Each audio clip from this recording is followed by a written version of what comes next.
So we have some given information here. So the problem says design a drinking water sedimentation basin and a chlorine contact basin using the information shared below. So our givens are a population of 250,000, average flow 15 mgd, a maximum day factor, also known as a peaking factor, if you guys are familiar with that term, of 1.5, and that coagulation and flocculation occurs before sedimentation. We also have some other design parameters here, but we'll get more into that as we start doing the questions. All right.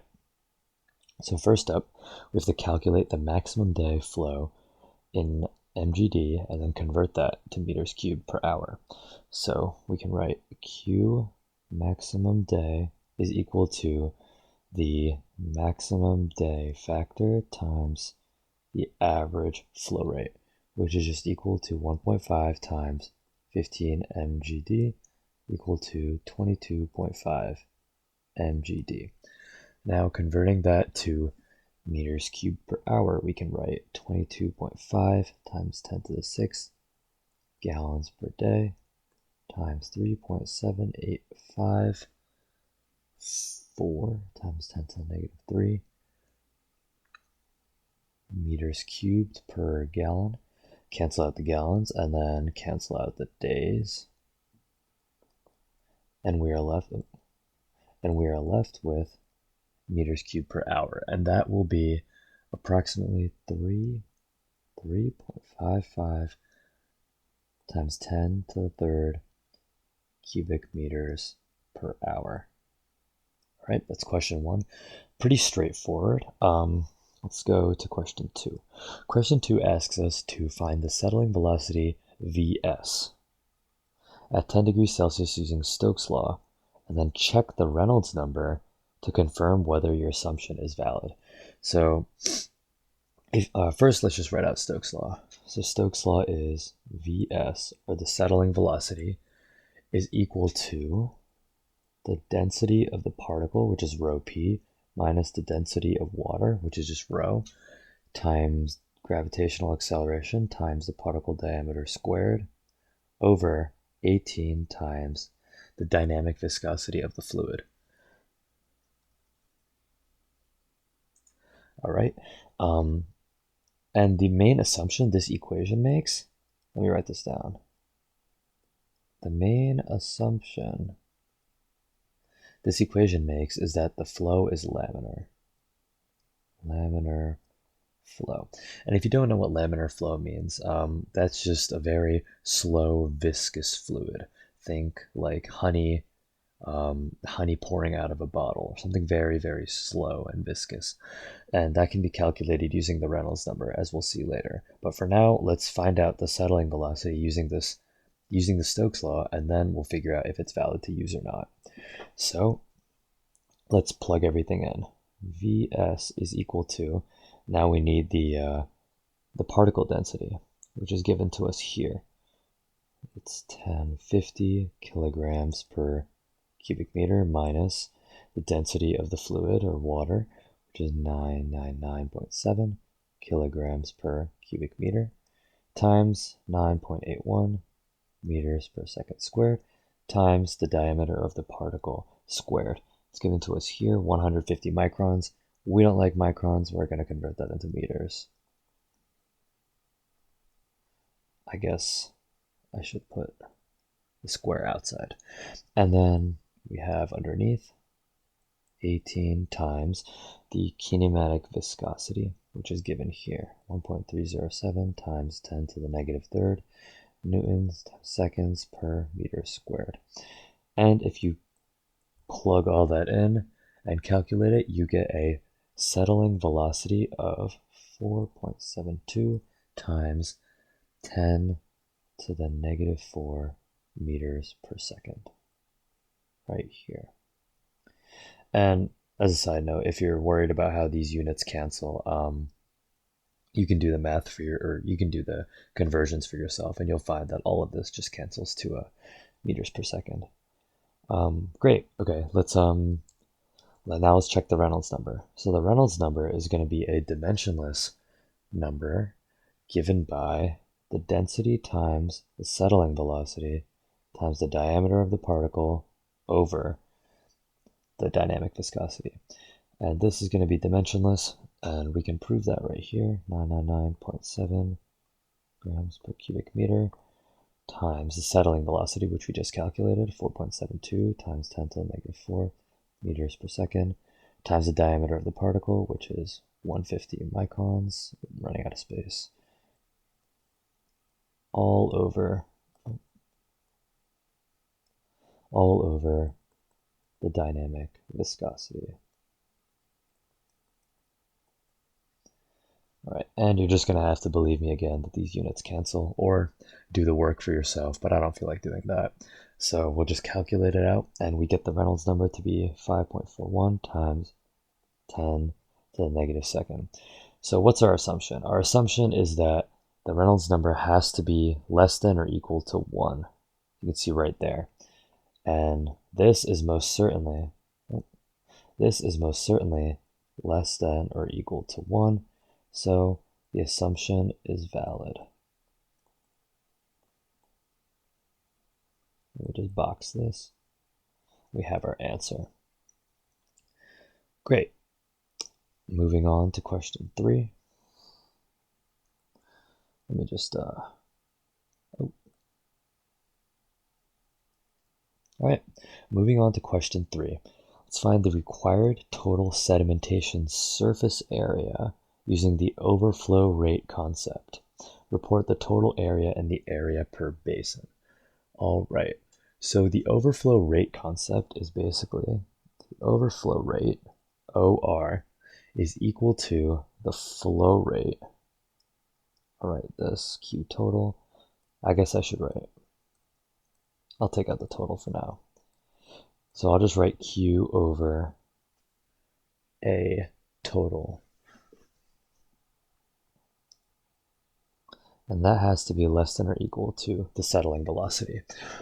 This is important because we want our particles to settle out faster than the clarifier moves them. Basically, if the particles do not settle out this fast, then they will not be collected in the sedimentation basin, which kind of defeats the purpose. So we want this number, the settling velocity, to be the uppermost bound for the basin area. So we can rearrange this as an equality. A total must be greater than or equal to Q and D over Vs. And I'm using the maximum day flow here because when we design anything, we want to design for the worst case scenario. And in this case, the worst case scenario is the maximum flow. So you'd rather have your basins be a little bit larger than average if it means that they don't overflow when they're used the most. So we can just plug and chug here. A total is equal to 0.9858 cubic meters per second over 4.72 times 10 to the negative 4 meters per second. And this leaves us with a total area of about 2.09 times 10 to the third square meters. All right, so that's the total area. And now the basin area, if you remember in the problem description, is that the sedimentation process has two identical rectangular basins. So just to get the area for one basin, we just divide the total area by 2. And that leaves us with 1.04 times 10 to the third square meters. All right, easy enough. Now let's find the sedimentation basin dimensions, the length and width. So if we go up here to the problem description, we'll see that we get the height, but we don't really need it. And the length to width ratio is 4:1. So now that we have the area of each basin, we can say that equals the length and the width of each basin. And we know that the length to width ratio is 4:1. So we also know that L equals 4W. Now we can solve for W. If we set 4W squared, and then we can just say W equals area of the basin over 4, take the square root. This is approximately 1044 over 4 square root, and this is 16.2 meters. And then, so that's the width. And then the length is equal to 4 times 16.2. But due to rounding, it's a little bit different. So it's 64.6 meters for the length. All right, and question 5 asks us to report the basin volume and detention time at QMD over 2. So this is basic, since there are two basins, they're just asking for the volume and detention time per basin. So we can say that the volume of the basin is equal to the area of the basin, a basin, times H. And H is given to us, 4 meters. So this is just 1.04 times 10 to the third times 4, which is equal to 4.18 times 10 to the third cubic meters. If you see a slight discrepancy because this doesn't go to 4.16, that's just because of rounding. Yeah, and if that happens anywhere else in this video, that's likely the reason. All right, and now the flow per basin. So I should write Q basin actually. Sorry about that. Q basin is equal to the maximum daily flow divided by 2, which is just 0.4929 cubic meters per second. And we know that the hydraulic detention time is just, well, we'll write that as theta. It's given as the volume of the basin divided by the flow rate per basin, which is equal to 4.18 times 10 to the third meters cubed over 0.4929 cubic meters per second, and this is equal to 8.47 times 10 to the third seconds. But no one knows what that is, so we're going to convert that to hours.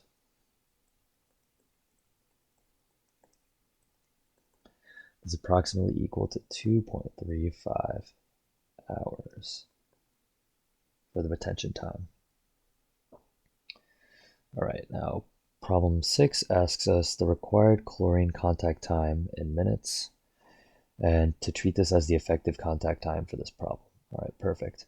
If we go to the problem description of the information, we'll see that the CT for a 4-log virus inactivation is 8 milligrams times minutes over liters. And the chlorine residual is 0.3 milligrams per liter. So we can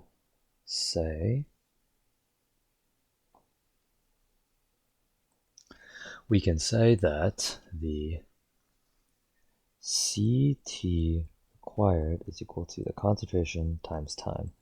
And we can rewrite that as CT equals CT required over C, which is equal to 8 milligrams per liter times minutes over 0.30 milligrams per liter. And as you guys can probably see, these units will cancel out very nicely, and we will be left with a contact time of 26.7 minutes. Oh, let me box that a little bit better. 26.7 minutes. So that's not too bad. And then we'll find the total volume. So let's just say the V basin is equal to, this is kind of similar to the hydraulic retention time problem, except this time we're just rearranging. So instead of theta, we'll write T, and we'll say Q basin times T, which is equal to 0. If we use the same flow as above, 0.4929 cubic meters per second times 26.7 minutes. And then we'll convert units, go 60 seconds per minute. Cancel, cancel, cancel, cancel. And then that means we are left with a basin size of 7.89 times 10 to the second cubic meters for disinfection. All right, and the last problem is to find, oh, I guess we already found the contact basin total volume. So good news, we already finished half of problem 7. And now we need to find the basin dimensions.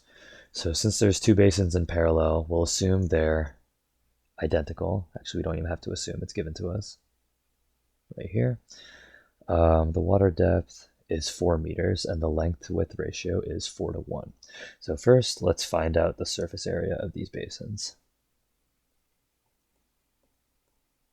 So A basin equals Q, or sorry, V, this should be the volume, over the height, which is 7.89 times 10 squared meters over 4 meters. And this becomes 197 meters squared for the area. Now, we also know that the area of each basin is equal to the length times the width. And just like before, we also know that the length is equal to 4 times the width.